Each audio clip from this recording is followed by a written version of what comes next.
Hello दोस्तों, मैं CA दीपक साहनी आज आपके साथ डिस्कस करने जा रहा हूँ हाउ टू फाइल एलयूटी। तो दोस्तों, एलयूटी फाइल करने से पहले सबसे पहले हम जान लेते हैं कि एलयूटी फाइल करनी किसको होती है। तो कोई भी जीएसटी में रजिस्टर्ड पर्सन है, अगर वो एक्सपोर्ट करना चाहता है गुड्स और सर्विसेज का विदाउट पेमेंट ऑफ आईजीएसटी, तो उसको एक्सपोर्ट करने से पहले एलयूटी फाइल करनी होती है, जो कि फॉर्म जीएसटी आरएफडी 11 के अंदर फाइल की जाती है। तो आज मैं आपके सामने डिस्कस करूंगा कि कैसे एलयूटी फाइल करनी है। दोस्तों, सबसे पहले आपको उसके लिए जीएसटी की साइट को ओपन करना होगा और आपको वहां लॉगिन करना होगा। आप क्लाइंट का यूजर नेम और पासवर्ड डाल सकते हैं।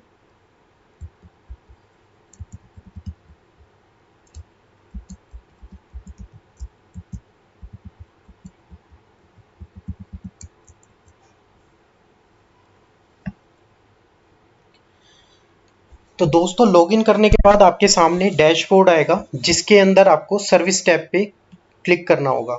सर्विस टैब के अंदर आपको फर्दर एक यूजर सर्विस टैब मिलेगा, जिसके अंदर आपको ऑप्शन मिलेगा फर्निश एलयूटी का। आपको इस फर्निश एलयूटी पे क्लिक करना है। तो दोस्तों, जो एलयूटी फाइल होती है, ये फाइनेंशियल ईयर वाइज फाइल होती है। आप किस फाइनेंशियल ईयर की ये एलयूटी फाइल कर रहे हैं, वो आपको यहाँ पर सेलेक्ट करना पड़ेगा इस ऑप्शन में। फाइनेंशियल ईयर 2021 और 21-22।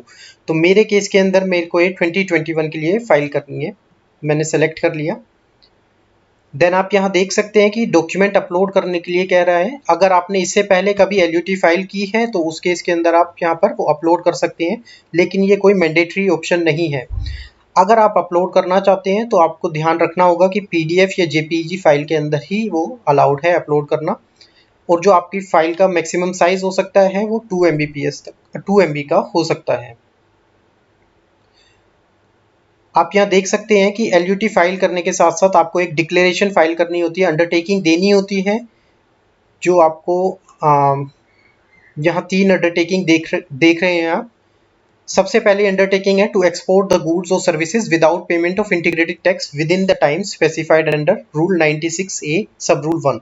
तो दोस्तों, रूल 96A सब रूल 1 के अंदर लिखा गया है कि अगर आप गुड्स को एक्सपोर्ट कर रहे हैं तो आपको वो 3 महीने के अंदर अंदर from the date of issue of invoice आपको एक्सपोर्ट करना पड़ेगा।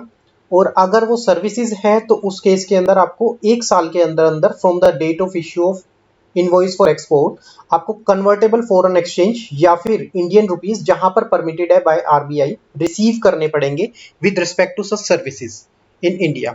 और इन केस आप इन दोनों चीज़ों को, गुड्स के केस के अंदर और सर्विसेज के केस के अंदर, इन दोनों रूल्स को कंप्लाई नहीं कर पाते हैं, तो उस केस के अंदर आपको पे करना पड़ेगा integrated tax in case of failure to export. और उसके साथ साथ आपको ये भी ध्यान रखना होगा कि आपको 18% का इंटरेस्ट पे करना होगा, और जो कि आपको चार्ज किया जाएगा from the date of invoice से लेके till the date of payment तक। और आप ये भी डिक्लेरेशन यहाँ पर दे रहे हैं कि आप all the provisions of GST and rules made there under उनका कंप्लाई करेंगे।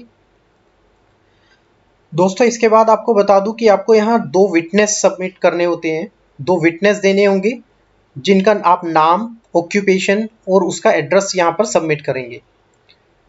आप देख सकते हैं 2 ऑप्शंस है, number 1 name of witness and then number 2 name of witness, again आप देख सकते हैं। तो ये 2 विटनेस आपको यहाँ सबमिट करेंगे, उनकी डिटेल्स आपको फिल करनी है।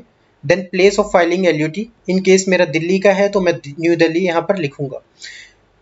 आप जैसे ही सेटिस्फाइड हो जाते हैं कि आपने एलयूटी फाइल जो फिल करा है वो कंप्लीट है, तो उसके बाद आप यहाँ पर ऑथराइज सिग्नेटरी सेलेक्ट कर सकते हैं, और न्यू दिल्ली जो आपकी प्लेस है वो प्लेस आप फिल कर दीजिए। सेव करके आप रिव्यू कर सकते हैं उसको। आप सेटिस्फाइड हो जाते हैं तो उस केस के अंदर आप साइन एंड फाइल कर सकते हैं इस एलयूटी को। एलयूटी फाइल करने के लिए आपके पास 2 ऑप्शंस हैं, डीएससी या फिर EVC. In case of EVC आपके पास आपके रजिस्टर्ड ईमेल आईडी और मोबाइल नंबर पे ओटीपी आता है, जो आपको फर्निश करना पड़ेगा, जिसके बाद ये आपका एलयूटी फाइल हो जाएगा। आपको एलयूटी फाइल करने के बाद एक एक्नॉलेजमेंट मिल जाएगी, जिसके थ्रू जो आपका एक प्रॉपर एविडेंस होगा कि आपने एलयूटी फाइल कर दी है। So right now this is end of this video. Thank you for listening. God bless you all. Thank you.